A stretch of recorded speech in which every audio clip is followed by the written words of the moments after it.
tässä on aika hyvä. Meillä on ollut historian tutkijan näkemys, Kansallisarkiston ja nyt me saadaan musiikkitutkimuksen näkemys samaan aiheeseen. Ja professori Vesa Kurkela Sibelius Akatemiasta. Digitaalinen media ja musiikin tutkimus.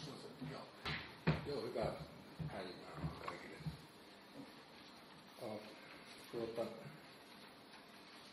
Miten sitä toimikaan? Meneekö noin? Joo.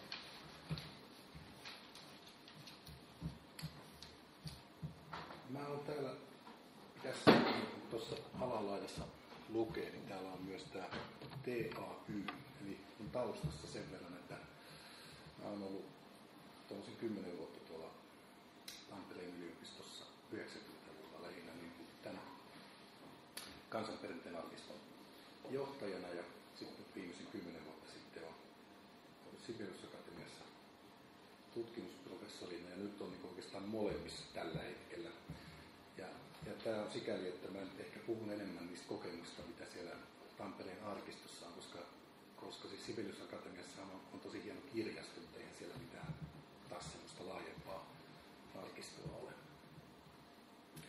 Muutama semmoinen peruskäsite. Kun mä tästä katson tämän seminaarin aihetta, niin siinä luki, että sähköinen tallentaminen vai mikä se sähköinen kulttuuriperintö. Ja sitten mä ajattelin, että hetkinen, että eihän tämä nyt oikein. Sitten mä katsoin, että mitä se on ruotsiksi. Ja sitten mä tajusin, että se on digitaat materiaal tämä juttu.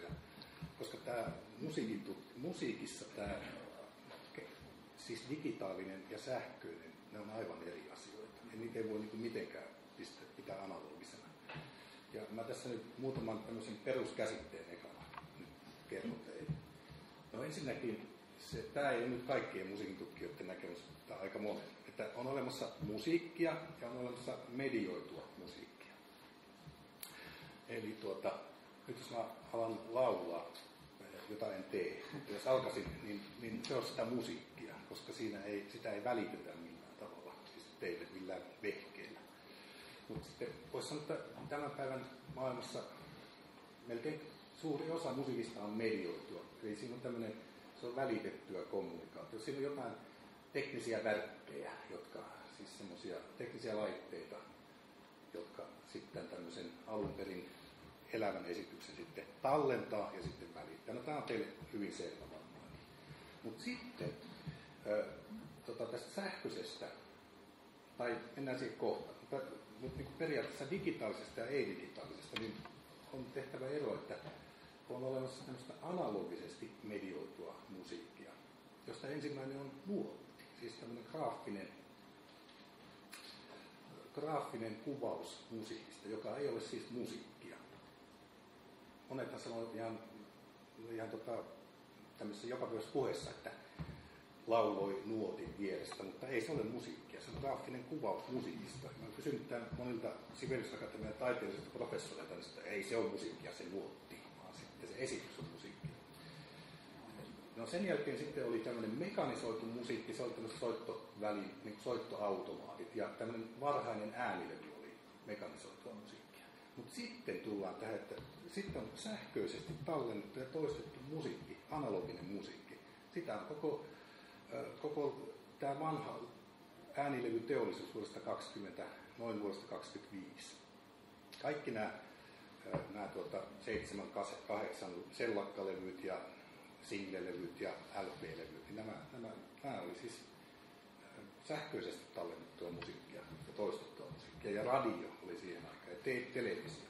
Ja nyt sitten vasta tämän jälkeen on tullut tämä digitaalisesti medioitu musiikki, joka sitten kattaa nämä kaikki, sekä tämän nuottigrafiikan että sitten tämän tallennetun äänen. Ja sen sitten se teknologia, joka siinä tarvitaan, kun sitä välitetään, jossa kaikkein jännittävintä nyt sitten musiikin kannalta on tämä internet.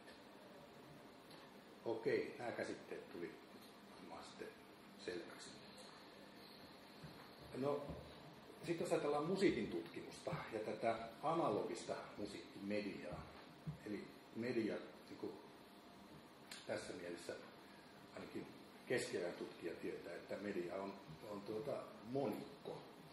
Ja Suomessahan aina sanotaan, että mediat, mutta sehän on törkeitä. Siis sehän ajatella medium ja media. Mä tarkoitan, että niitä on monia näitä analogisia musiikkimedioita. Ja siinäkin, jos ajatellaan sitä perinteistä musiikkitiedettä, niin sen ydinaluetta on tämä nuotti, eli graafinen aineisto, kuvaus musiikista, jota 1800-luvulla muuten kutsuttiin musiikkikirjallisuudeksi. Jos 1800-luvun tämmöisiä asioita luette, niin siellä on, että mikä on kirjallisuutta, mitä on musiikkikirjallisuutta, niin ei se ole mitään semmoisia tarinoita musiikista, vaan se on niitä nuotteja. No sitten tämän musiikkisosiologian ydin taas on äänilevy, elokuva, radio, TV. Eli sitä nykyisin kutsutaan aika yleisesti popular music studies. Ja sitten on kolmas laji tässä musiikin tutkimuksessa on etnomusiikologia. Ja sen ydin tämä on tämä kenttääänitteet, eli itse tutkijoiden tuottamat tallenteet tästä musiikista. Siis musiikin mediointi arkistoon. Ja nyt sitten tähän itse digitaaliseen vaiheeseen. Mun mielestä sen niin digitaalisen musiikkimedian valtakausi alkaa tuossa noin 1990. Ja siinä on hyvin keskeisiä, tutkijalle keskeisiä asioita, on se, että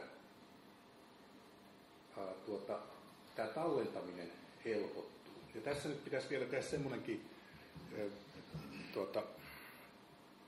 jako, että mikä on sitten näissä arkistoissa ja kirjastoissa hyvin selvä. Esimerkiksi tässä Kansalliskirjaston kokoelmassa, että siellähän on olemassa niin sanottuja kaupallisia äänitteitä ja sitten siellä on olemassa tämmöisiä niin kuin tallenteita. Ja niillä on hyvin erilainen logiikka ja niiden käytössä on hyvin erilainen semmoinen jopa ihan niin kuin tietolistaukset ja koko se semmoinen informaatio, mitä siitä saadaan, niin ne on hyvin eri pohjaisia.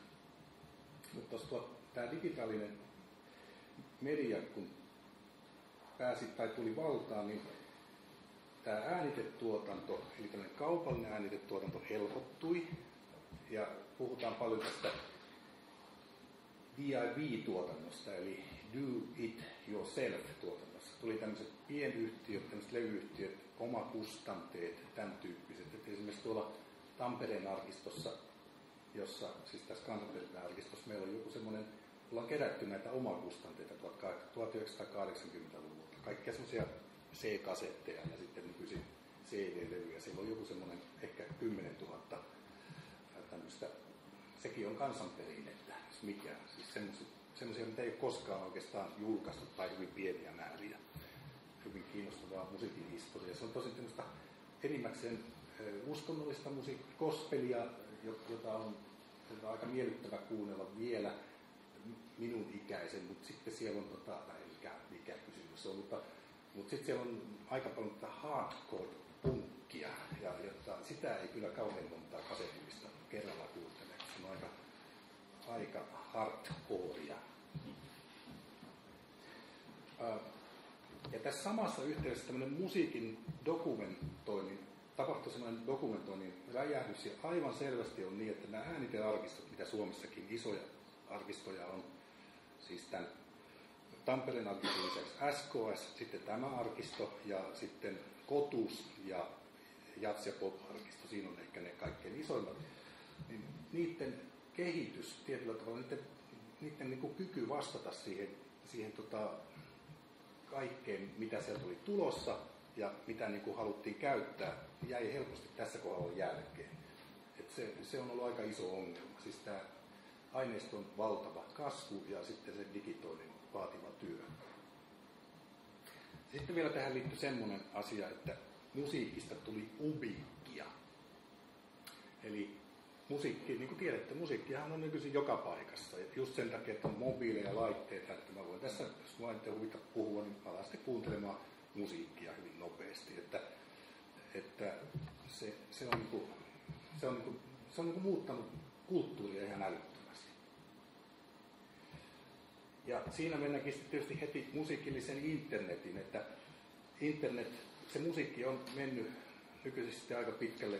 Kopiointi on mennyt internettiin, se on nopeutunut.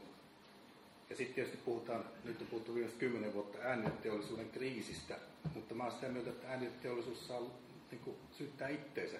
Ne on ollut niin konservatiivisia, että ne ei mennyt sinne internetin aluksi. Ne oli niin ahneita. Ja sitten kun ne oli mennyt, niin oli syntynyt jo sellainen piraatti nuorten sukupolvi, joka ei halua maksaa musiikista mitään. Mutta ne jos olisi mennyt heti sinne 90-luvulla, niin ne olisi ehkä saanut sen bisneksen haltuun. Nyt on hirveän hankala tilanne. Ja tämä kaikki on vaikuttanut musiikin tutkimuksen käytäntöihin, mitä on nyt 20 vuotta tapahtunut. Se on vaikuttanut hyvin niin kuin ratkaisevasti, syvällisesti. Ja nyt voidaan, tuossa oli niin kuin digitaalinen murros, niin puhutaanpa sitten musiikin tutkimuksen murroksesta. Tämä on ehkä, että on kovin moni varmaan musiikin tutkijoita, ainakaan ei ole sillä kauhean tuttuja kasvoja, niin mä ehkä vähän tästä puhun. Ja nyt siinä musiikin tutkimuksen murroksessa sekin tapahtui noin 1990. Ja siinä on ihan keskeistä on, että tämä populaarimusiikin akateeminen tutkimus tuli erittäin, ehkä tärkeimmäksi, laajimmaksi alueeksi koko, ihan globaalisti. Ja siinä ollaan sitten hyvin usein kiinnostuttu tämmöisestä crossoverista, eli ei enää tutkita tätä klassista musiikkia, populaarimusiikkia tai jatsia tai kansanmusiikkia, vaan ollaan kiinnostuneita siitä niiden välisestä vuorovaikutuksesta, että nämä genret on menettämässä merkitystään. Ja myöskin nämä kaanonit, siis musiikillinen kaanon, sillähän tarkoitetaan sitä, että täällä ei olekaan, mutta yleensä tämmöisissä laitoksissa on, että on sellaisia valkoisia kipsipäitä, joita sanotaan säveltäjien patsaiksi. Ja sitten nämä musiikin historian kipsipäät, niitä vain tutkitaan ja soitetaan, siis nämä Bach, Beethoven, Brahms ja Haydn, Mozart, Mendelssohn. Ja tämä on se kaanon, jota soitetaan vielä nykyisinkin. On meillä Runeberg. Joo, teillä on nämä omat. Niin onkin, joo. Ja Runeberg oli muuten säveltäjä. Se ei kuulu kaanoniin, se kuuluu toiseen kaanoniin, kirjalliseen. Nyt ollaan sitten kiinnostuttu näiden kaanonien rikkomisesta ja tavallaan etsitään niitä, jotka jäi kaanonin ulkopuolelle ja jotenkin muodostetaan tietysti uusia kaanoneita. No sitten tietysti yksi asia on tässä taas, mitä jo aikaisemmin minä käytän tätä muoti-ilmausta kielellinen käänne, tai new musicality, koska se vaikutti musiikin tutkimuksen älyttömän paljon, että ei tutkittukaan pelkästään sitä soivaa todellisuutta, vaan kontekstia ja sitä, mitä ihmiset puhuu musiikista. Että se on niin nykyisin paljon enemmän on väitöskirjoja siitä, että mitä ihmiset puhuu musiikista ja mikä on sen konteksti, kuin siitä, että mikä on mollikolmisoidun ongelma. Se on iso muutos. Ja tietysti tätä medioitumista tutkitaan hyvin paljon ja musiikin rajat on itse asiassa laajentuneet aika paljon sikälikin, että nyt tutkitaan ääniympäristöä ja ajatellaan, että sekin on niin kuin musiikkia. Että koko tämä ympäristö, tuo humina tuolla, niin se on niin kuin samanlainen musiikin tutkimuksen kohde kuin mikä tahansa Beethovenin sinfonia. Ja tähän liittyy sitten vielä semmoinen, tämä ei liity asialta, että sanon nopeasti, että tämä ala on kasvanut Suomessa tosi paljon. Että 1980 mä laskin tuossa, oli 5 musiikkitieteen professoria Suomessa ja tänä vuonna tai viime vuonna niitä oli yli 20, eli 21. Ja suurin osa tästä kasvusta on sen vuoksi, että tästä Sibelius Akatemiasta tuli musiikkiyliopisto ja sinne on pikkuhiljaa perustettu. Siellä on 10 musiikin tutkimuksen professoria tällä hetkellä, sitten jotain 15 taiteellista professoria. Ja voisi sanoa, että nykyisin tämä alan koko vastaa ehkä paremmin sitä, mikä musiikin asemalla on yleensä taidemaailmassa, kulttuuriteollisuudessa ja siis suhteessa taiteiden joukossa, että sehän on hirveän iso business kansainvälisesti ja Suomessakin.